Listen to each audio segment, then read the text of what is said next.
And welcome in. Late Kick is live. It is Thursday night, January 28th, the year of our Lord 2021. We have got a jam-packed show. I called it earlier today on Twitter, potentially the most balanced show that we've had since we've been here, which has been almost a year now. We're going to talk about, Colin, we're talking recruiting a little bit tonight. We're talking scheduling. We're talking hiring. We're talking predictions, and we're all doing it in the same show. So again, anyone out there who is daring to tell you that it is the off season and therefore dead season with no content, just come over here because we got a whole lot to talk about. We have already taken content out of our show today and pushed it down the road to Sunday. That's how loaded we are. We are going to talk about the SEC schedule, and I don't necessarily think what we say tonight is going to be in line with all the other takeaways you've seen. If it was, I wouldn't waste your time with it tonight. Kind of the same way with Josh Heupel in Tennessee. We did a reaction video yesterday. It's on the 24/7 Sports YouTube channel. So if you want to watch that, the immediate rapid reaction that we would normally do on the show, we did that. I got some more thoughts tonight that kind of add on to and extend from those original points. We're going to look at value plays. A lot of folks who have no clue about stock out there all of a sudden talking about stock these last couple of days, which has been fun. I actually will talk about that in a second. Not handing out stock advice, though. But I am when it comes to college football, because we got some value plays in college football that I think from a program standpoint really need to be talked about. And last but certainly not least tonight, in fact, we gave thought to leading the show with this, there was big news in the world of recruiting today. Now, if you've watched Late Kick, we do dabble in recruiting, but we normally talk about it from like this really wide 50,000-foot view. We don't really zoom in on individual players, individual programs, only because I want something that interests most to all of you instead of just one little segment. However, I'm going to talk about something Georgia did today, and that's because it has a big ripple effect. When we talked about Sark to Texas, I said this is going to have a ripple effect throughout the sport. I think what Georgia pulled off today, not in the next year, but eventually is going to have a big ripple effect, because I think they're finally figuring some stuff out there. And I think there may be some statements about Georgia that have been true in the past that may not be accurate in the future. So we've got a lot to get to tonight. And I was talking to you earlier, some of you online and on Twitter and in the email inbox. If you've watched all the goings on Wall Street right now, there are a lot of people up in arms. And there are a lot of people who are just shocked and stunned. And GameStop, man, I thought they were closed. Nokia, AMC, like where's all this stuff coming from? So it's been really fun. For us, it's been really fun for a different reason, though. So I've been watching this, and I've just kind of sat back. I don't own a single share of stock. Probably need to change that, but I don't own a single share of stock. I'm not really interested in that so much as I am the greater dynamics in play. And so I've sort of propped my feet up on the desk. I've sat back, and Director Colin and I, we can chuckle at this for a different reason. Because Director Colin and I, we run Late Kick. We don't have a huge team of 50 production types here, so we kind of run Late Kick by ourselves. But we've experienced a lot of what you guys out there who have been brave enough to put some skin in the game are experiencing. When you remove artificial barriers from what otherwise should be kind of a free market, whether it be financial or media, it rubs a lot of establishment types the wrong way. And the reason I say we've been chuckling is because we've experienced this. We came here and we launched Late Kick on the 24/7 Sports Network less than a year ago. And we've done incredibly well. We've exceeded virtually every metric and expectation that we had. But the proliferation of new content into the digital media space, it rubs some folks who are more establishment media types the wrong way. And I'm not being disrespectful about it, but I talked about this about 3 weeks ago. And got a fair amount of traction on Twitter, and a lot of you had comments about it, or I wouldn't be wasting your time talking about it right now. But the reason I want to bring it up is because I have to credit you, because you are the new marketplace. Once the barriers are out of the way, you are the deciding factor, which is the way any market should be. And so I talked about it the other night, and I didn't mention any name. I didn't mention any company. I didn't mention any topic, but yet in classical form, hit dogs usually bark the loudest. And so some of the folks who I absolutely was describing got bent out of shape because they just assumed I was talking about them. And in many cases I was.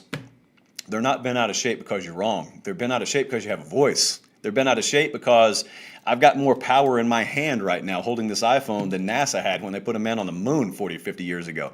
And right now, the barriers that used to exist in the world of sports media, twofold. Number one, it used to be distribution. That was the name of the game. And overhead. If this were 1995, Colin and I couldn't be doing Late Kick here. We couldn't be here, period. This studio wouldn't be here. There'd be no point because YouTube didn't exist. Facebook didn't exist. The ability to stream digitally didn't exist. You used to need to have this great big studio or a radio studio, so $1 million studio, and you used to have syndication deals. If you were going to watch me in Spartanburg, South Carolina, and your cousin in Tupelo, Mississippi was also going to watch me, someone needed to have brokered and signed a syndication deal. Otherwise, it couldn't happen. Well, now, with this thing called the internet, and all this technology that you hold in your hands, or you got in your lap right now, or you're watching via over the air on your TV screen, all of a sudden you don't need it anymore. And therefore, the need for that distribution network and the need for that overhead, it's out the window. Now, the downside, as the establishment types would tell you in our business, is it's let a lot of crap in the room. And it has. There is a lot more saturation, and a lot more people have voices. And they would tell you some of these voices aren't worth anything. They don't need to be in here. Well, yeah, that's true. There are downsides to evolution and change. Certainly there are. But if you've ever been in a swimming pool, it doesn't matter how many times you put the bowling ball on the surface of the water. It's going to go to the bottom. And it doesn't matter how many times you put the helium-filled balloon on the bottom of the pool. It's going to float to the top, just like cream will eventually rise. Here is what rubs some establishment media types the wrong way. The removal of those barriers has allowed some talented folks who otherwise wouldn't have had a shot because they didn't go to Northwestern, they don't have a classic J school degree, to get in the space and to compete heads up. Technology has leveled that playing field a lot, and here's the beauty.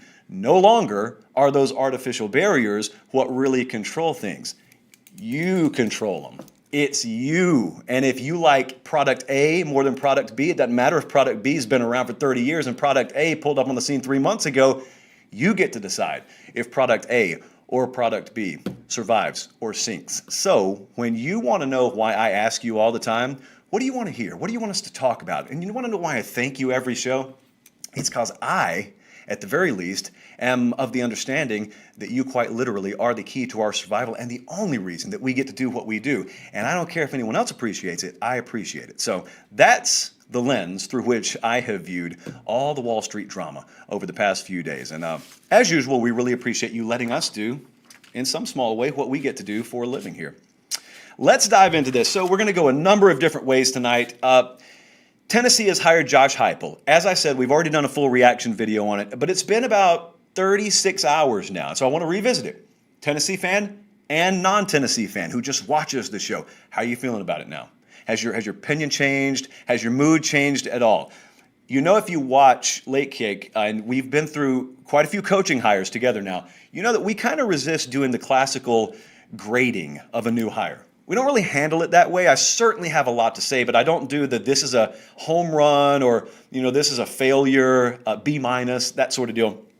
And the reason that I changed that philosophy a few years ago is just from the simple realization that there are so many additional moving parts in these equations, some of which a head coach is not really going to have firm control of. So you can be the best in the world. If you get hired into a toxic environment, it's probably going to put a pretty low ceiling on what your potential is. But that whole philosophy of not grading the hire to begin with, it doubly applies here. Because here is the reality. And this is where we just got to be real with each other.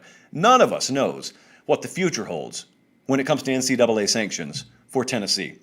You don't know, I don't care what message board you're a member of, I don't care which athletic department your cousin works for, you don't know, and I don't know. Now, the guy who can come the closest to knowing is Danny White, the athletic director, probably even more so at this point than a chancellor or a president, because he has now intimate day-to-day knowledge. He knows what the deck holds right now. For us to even try grading this hire properly, we would need that entire picture. For obvious reasons, we're not going to get the entire picture. But here's what I need to know as a result. So because I can't know the full picture of what may be coming down the road from the NCAA side of things, here's what, with my limited knowledge, I do want to know about Josh Heupel. Again, to extend on our rapid reaction video from yesterday. I need to know, obviously, what kind of staff is he going to put together, but I kind of need to know, with that staff that he eventually gets in place, can they stabilize the roster? And I don't just mean immediately. You got a lot of guys in the transfer portal. A lot of guys have already left. I'm talking about 2021, 22, when we get to 2023. Let's kind of use that 2 to 3 year down the road thinking. What's the roster they're going to look like? I mean, is it like dragging people over broken glass to get them to want to play for Tennessee? You're going to have just a revolving door of the transfer portal, or are you going to be able to convince the right kind of guys to play, build a solid nucleus? It's not going to be Alabama or anything like that, but build a solid nucleus and win the transfer portal, and maybe get creative with name, image, and likeness to where in 2023, things aren't nearly as dire, maybe even with sanctions in place, as you thought they would be. Number 2, or 3, I guess, is the offense going to click? I mean, if you're bad, but I heard Bud Elliott say this the other day, he's dead on the money. You can't be bad and be boring. That'd be one or the other. You can be good and boring, and they'll go for it all day. If you're going to be bad, at least make it interesting. At least go down firing. No one wants to see you run I formation on 3rd and 17, down 4 touchdowns. No one wants to see that. So he's an offensive guy, is Josh Heupel. You got to imagine if there's nothing else they specialize in, at least they'll specialize in that. And then here's the 4th one. This kind of has very little to do with Josh Heupel. It's a Danny White thing, the athletic director. Can he overturn the topsoil? There are a lot of elements involved at Tennessee that have been part of the reason that they are where they are right now. This was not just a Jeremy Pruitt thing, because if you're going to look me in the eye, and to be honest, if Jeremy Pruitt's representation's listening, here's some free advice for you. If you were looking me in the eye, and you're Tennessee, and I'm Jeremy Pruitt, I guess the lawyer's sitting over here somewhere, and you were to tell me this is all your fault, you didn't run this thing, you let things get out of control, I would say to you, okay, well, where was the oversight to where you let me apparently run this program single-handedly into the ditch with no institutional control? Isn't that sort of in your wheelhouse? Isn't that sort of above my pay grade? Shouldn't there be checks and balances in place where I'm not allowed to run things off the rails? But as we always talk about, it's a lot easier to blame someone else than to blame the mirror. So now we got a new athletic director in town. He's got to overturn the topsoil. Whatever was the cause of the problem, you got to fix it. Whichever people are in the room that don't need to be in the room, you got to get them out of the room. So if the answers to those questions are yes, if we get a good hire in there that can stabilize the roster, offense does click, Danny White can overturn the topsoil, the fan base remains engaged is another key aspect. If all those things happen, then the long view could make it such that even if sanctions are handed down, we're in a lot better place 2 or 3 years from now than we thought we would be. And that's the key question. I know we're talking about schedule later, so everyone wants to know, what's Tennessee going to be in year 1? I want to know what they're going to be in 2023, because that takes into account whatever the NCAA is going to do. Now, we can keep our fingers crossed that it sounds a lot worse than it is, but if the expectation becomes reality, what are they going to be in 2023? Because you could deal down the same set of sanctions, and scenario A versus scenario B could look radically different based on the quality of the hire that was just made. And then, and only then, will I really feel comfortable putting a grade on the hire of Josh Heupel. Moving right along. As I mentioned, the SEC schedule was released yesterday. Now, Colin, you can tell you and I do not run the SEC network. It is our experience, and Director Colin and I, we mine the data and analytics on the YouTube channel. We look at the click-through rates, average watch time, who's watching, all the demographics. If you've ever worked in TV, what YouTube gives you for free is like infinitely better than what your TV stations are paying tens of thousands of dollars for in the way of a Nielsen ratings report, which is about as technologically advanced as this old tennis shoe I'm wearing right now. And so we look at it, and what we can tell from that is schedules are the most bankable inventory that exists in the world of college football content. Everyone loves schedules. There's not a person when you say, hey, I got a new schedule over here, that turns away. You may not care about the head coach of Tennessee. You may not care about who Ed Orgeron's hiring for defensive coordinator. You care about who they're going to play in week 2. And so the SEC network did not handle it the way we would. I mean, Director Colin is showing you what I think is one of the most precious artifacts in the history of this sport. If you're listening on podcast, he is showing the helmet grid schedule. Number one, if you didn't have a printout of this on your fridge every year growing up, I don't know how Southern you really are. Number two, I'm going to give you some quick thoughts here. So they dropped it with 24-hour heads up in the middle of January on a Wednesday afternoon. I would have strung this out over 4 months. I would have made you suffer because I knew I had you. And if I owned SEC Network and ran that thing, we would have had a week 1 special that lasted 1 hour, not an entire schedule special that lasted 1 hour. So as usual, and if you're listening on podcast, this is one of the times where there is an added visual element that you probably need. But again, you can Google this, SEC helmet grid schedule. It should be your background as far as I'm concerned. It looks like Alabama's got an easier schedule in the West, and it looks like Georgia's got an easier schedule in the East. And the reason for that, friends, and it repeats year over year, it's the most obvious reason in all of sports, they cannot possibly play each other. Therefore, by default, if you are the best in your division and cannot play yourself and everyone else has to, that is one more added, extremely difficult game on their schedule that's not going to be on your schedule. That's the hidden reward for being so good. Aside from winning championships, you don't have to play yourself. Spring game not included, which hopefully we get to see this year. So now that that's out of the way, Arkansas's got to do something. Arkansas, their scheduling philosophy is an issue. Trey Biddy, who runs the Arkansas site and does an excellent job over there, has his own YouTube video product that I would recommend you check out. Trey Biddy put on Twitter the other day, or yesterday when the schedule was released, a really good point. And if you haven't looked at this schedule, I mean, I had to write it down so I could remember this. If you haven't looked at the schedule, what I'm about to read you, you won't believe. You'll think I'm misspeaking, and you will have to go see it for yourself to believe it. Arkansas only plays 2 SEC games in Fayetteville the whole year. So they play 8 total. Only 2 of them are actually on campus at home. They play Texas A&M in Arlington, and then they play Missouri in Little Rock. And so these are previously agreed to neutral site deals, or in Arkansas's case, they play a home game in Little Rock most years. And so, listen, again, this is voluntary, so I'm not feeling sorry for them. I know the SEC knows about this, though, but the way that they condense these home games, Arkansas's first conference home game is week 7. Their second and last true conference home game is week 10. There's a bye week in there too. So, I mean, they get Texas at home, they get some non-conference games at home, but listen, that is a true competitive disadvantage, because I don't care if it's labeled a neutral site or it's labeled a home game, but it's in Little Rock. Bottom line is, you're packing up and going on the road, just like you would if you played at Memphis or if you played at Oklahoma State. I mean, you're going on the road. And so they are voluntarily going on the road 2 more times than LSU is, for example. Missouri was a sneaky winner, I think, in this whole deal. Missouri's biggest games are Texas A&M, so that's very difficult. That's a cross-division opponent that you don't play every year. You got A&M, you got Georgia, you got South Carolina, you got Florida, and you got Arkansas. That's not an easy schedule at all, but having said that, you know you got to play those teams. The question was, when are you going to play those teams? Here's why this schedule was sneaky good, and Missouri is kind of a sneaky winner. It's not who they play, it's when do they play them. Missouri plays Texas A&M plays Alabama the week before that. Missouri plays Georgia. Georgia plays Florida the week before that. Missouri plays South Carolina. Carolina plays Florida the week before that. Missouri plays Arkansas. Arkansas plays Bama the week before that. The only premier opponent that the Tigers play all year that does not have a major opponent teed up the week before is Florida. Florida plays Samford the week before. So Missouri, listen, the cards fell as best as they possibly could. Now, as you look in totality at the old helmet grid schedule, I know that it's tough, and I know that it's an adjustment to the senses and the eyes to see the cupcake games show up again. I saw Brad Powers, whose opinion I really respect in the odds-making world, said if Alabama and Mercer, if all you did was take their true power rating, we would have Alabama as a 72-point favorite over Mercer. And as you see, Alabama does play Mercer this year. It's tough to see the cupcake games show up again. I know that.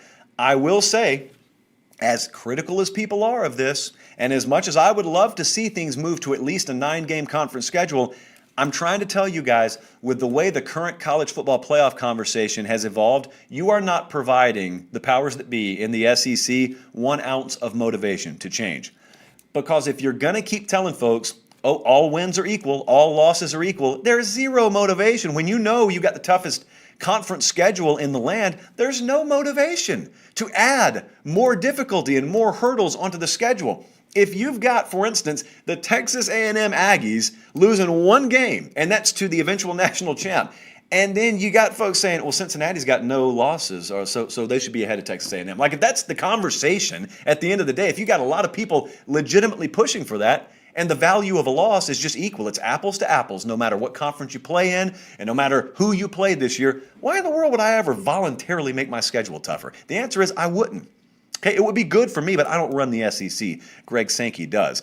Having said that, I will at least offer you a little bit of solace in the fact that pre-Iron Bowl week, it used to be Cupcake City. It was sponsored by an actual pastry somewhere in Birmingham. Well, now Alabama plays Arkansas the week before the Iron Bowl. Auburn plays at South Carolina the week before the Iron Bowl. That's about as good as I can do. those are my takeaways from the SEC schedule. Obviously, the good Lord created the months of May and June and July for us to continue to talk about this. So it's January. We've still got a lot more to get to. Investment has been the name of the game in the social media world, and it's filtered out into the regular world. I mean, a guy on the street corner right now is asking you, hey, investment, man, you got any stock tips for me? Well, no, we don't do that on this show. However, I think there are some very undervalued brands right now and teams in college football. I had to whittle this down because I get aggressive. I am an eternal optimist in the offseason. I always want to find the path. I got 37 teams right now that I think could win the national championship this year. So I cannot tell you what the next GameStop is going to be, but I do think I can tell you a few teams right now that if you want to sound smart come December, and not just 2021, but 22, 23, 24, these are probably the programs you want to keep a little bit of an eye on. Let me start with Penn State. We hadn't talked about the Nittany Lions in a few weeks. The last 4 years before this last year, so 15, 16, 17, or 16, 17, 18, 19, Penn State's win total in those 4 years leading up to this past year, which was a debacle, and we'll talk about it in a second, 11 wins, 11 wins, 9 wins, 11 wins. Then they go 4-5. It was the COVID year, obviously.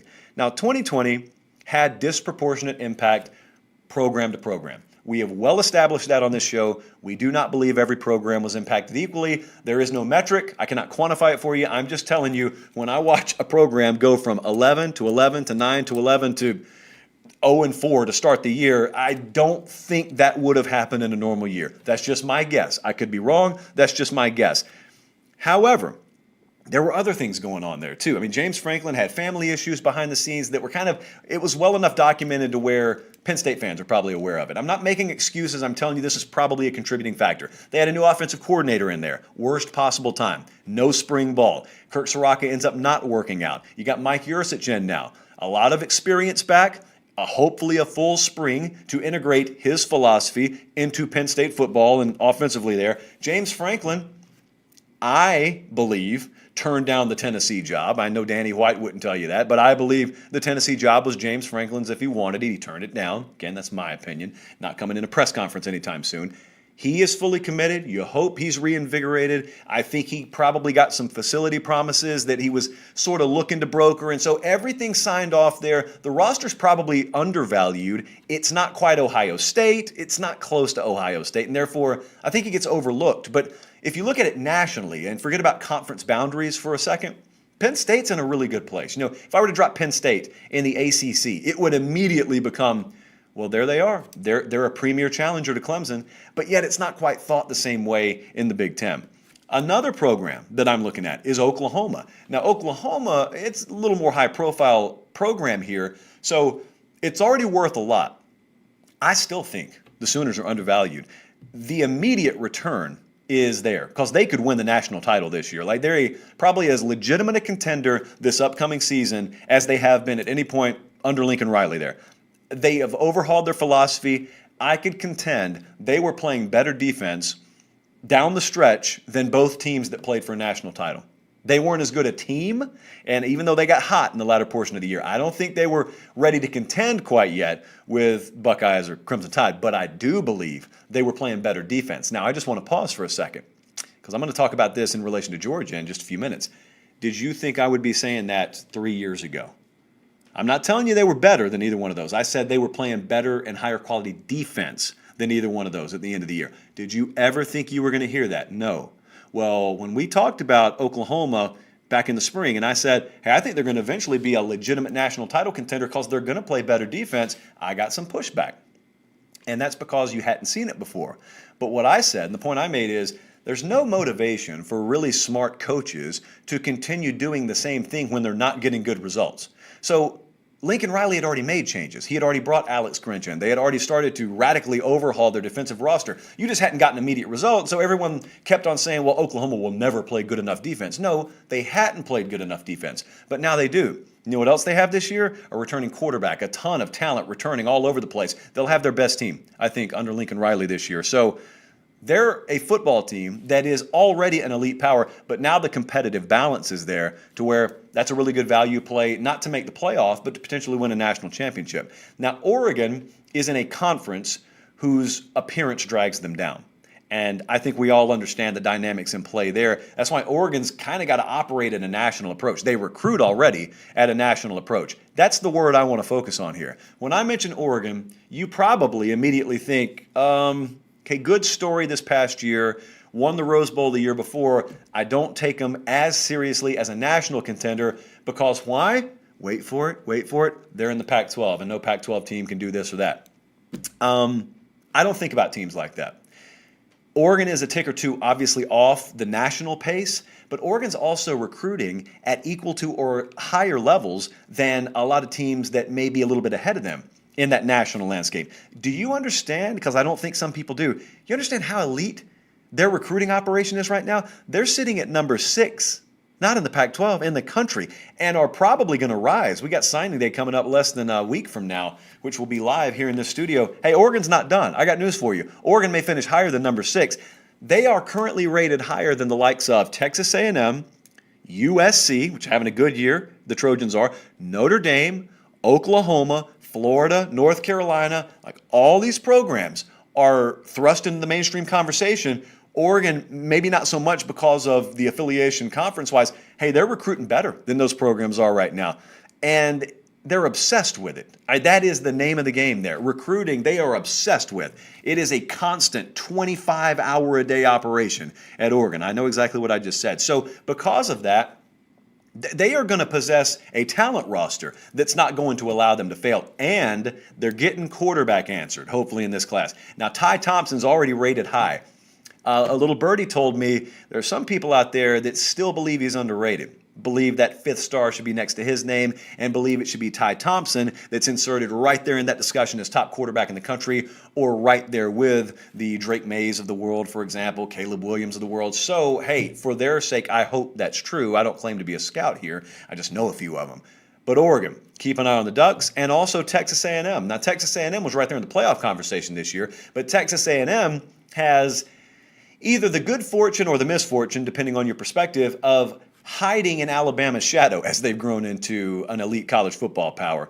Everything's there, though. Now, I've talked a lot about Texas A&M. I believe everything is there, and the only real hurdle is subconsciously everyone knows I'm not going to buy into them until they get over Alabama, and Alabama, they got to play them every year. So as long as Nick Saban's there, can't really take the Aggies seriously. Well, I can. I mean, I'm a believer that eventually Jimbo can get that program, and maybe he already has, to a point where they don't need to win the West or the SEC to make the playoff.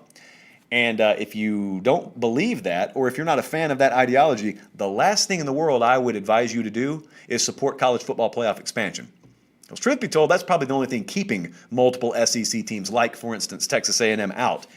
If you evaluate this program, everything is there. Don't be the person that gets shocked when A&M makes the playoff. Don't be the guy who looks around and says, I knew they were decent, but man, they kind of came out of nowhere. No, they haven't. They've built the right way. Their infrastructure's in place. Their recruiting operations in place. They've beat Alabama straight up on a couple of guys. I mean, McKinley Jackson last year, they beat Alabama straight up for him. And that wasn't some Texas kid where they had an inherent advantage. Like they went into, I think it was Mississippi, beat Alabama straight up for them. They've won some recruiting battles. They're doing a really good job there. They've built a nucleus inside out. They got depth along the lines of scrimmage.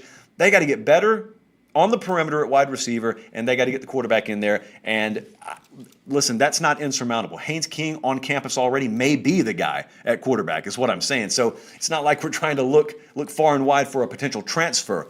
King may be the guy. And if he is, A&M's going to be right there. That's not a program that even Alabama is just going to bully and push off the street.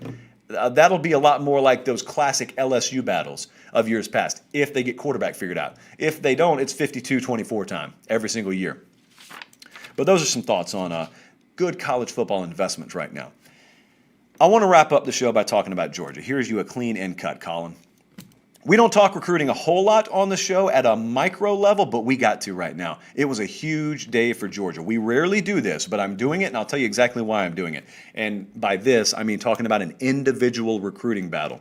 So here's the quick who, what, when, where, and why. Here's what happened today. So Gunnar Stockton, who was recently committed to South Carolina, he decommitted. He is, in my opinion, the top overall quarterback in the 2022 class. I think we may have him rated there, actually.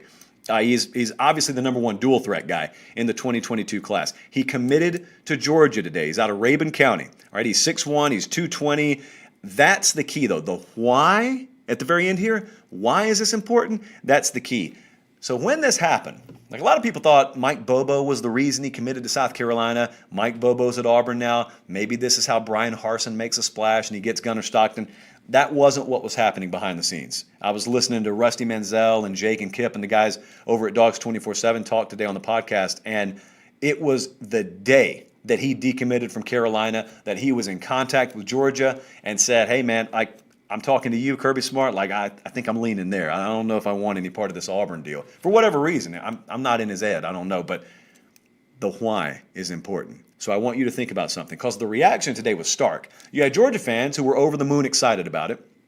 And then you had fans of other programs who had a wide variety of reaction. You know, some people were impressed, but here's what I got a lot of in my inbox. And I didn't really answer many of them because I plan on answering them here. Some people laughed, and there were a lot of these reactions. It was either, well, there goes another future wasted talented quarterback, late round draft pick, or, well, Kirby Smart can't develop quarterbacks, or, two 5-star quarterbacks on campus at the same time, him and Brock Vandagriff. Where have we seen that before? Look, if you got doubts about whether Georgia can properly harness elite talent at quarterback, or if they can develop elite talent at quarterback, I can get on board with that. I know where that comes from. Some healthy suspicion about this whole deal, that's fine.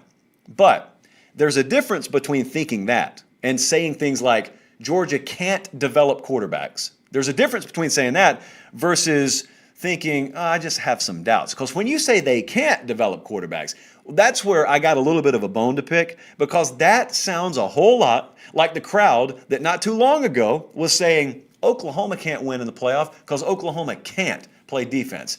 You were wrong when you said that. Oklahoma wasn't playing good enough defense. Georgia hasn't developed quarterback good enough. But here's the thing about smart people. Sharp, smart football people have no incentive to remain the same if their current effort is not producing results. And so Kirby Smart's not stupid. Look at his last name. Kirby Smart's not stupid, just like Lincoln Riley at Oklahoma wasn't stupid.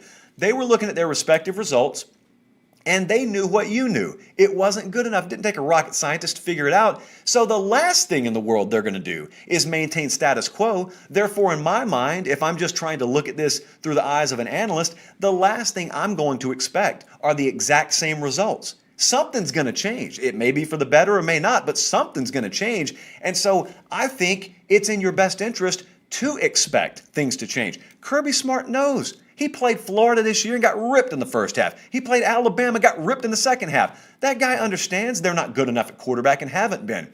It could be that he already pressed the right button, and maybe his name is Todd Monken, and taking away spring this year just kind of knocked over those bowling pins, and they weren't able to do what they wanted to do this year with JT Daniels and Jamie Newman transferred out. But it may be that he's already come to that realization. You're just going to have a delayed year gratification on that because they haven't really been able to structure it the way they want to. But it's not about whether Kirby Smart can develop a quarterback.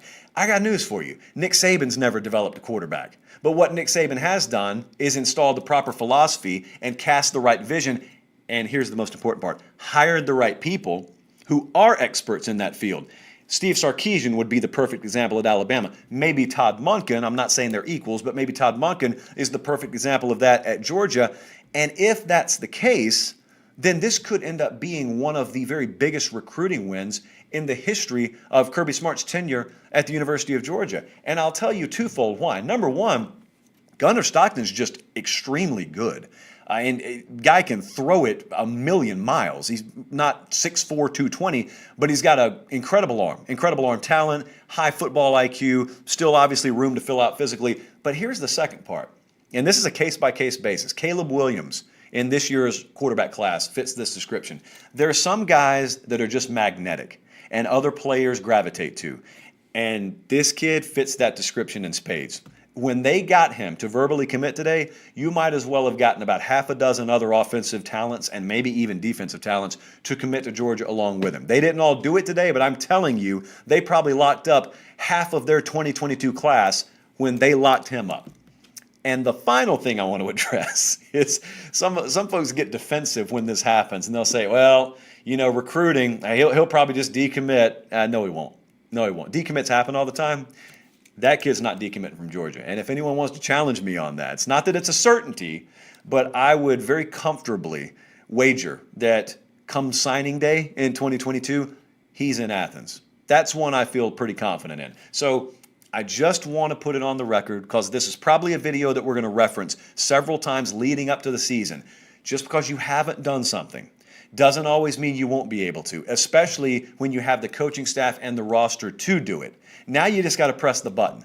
I think Kirby Smart, philosophically, has pressed the button, and now you're finally getting the kind of talent roster that's a reflection of what you would get had you already pressed that button. One of the first pieces of feedback I saw from this kid, Gunnar Stockton, today when I was reading over on the Dogs 24/7 board, I heard him say, I watched them, and especially when Daniels was inserted into the lineup, I really saw them do what previously they hadn't been willing to do, stretching the field vertically.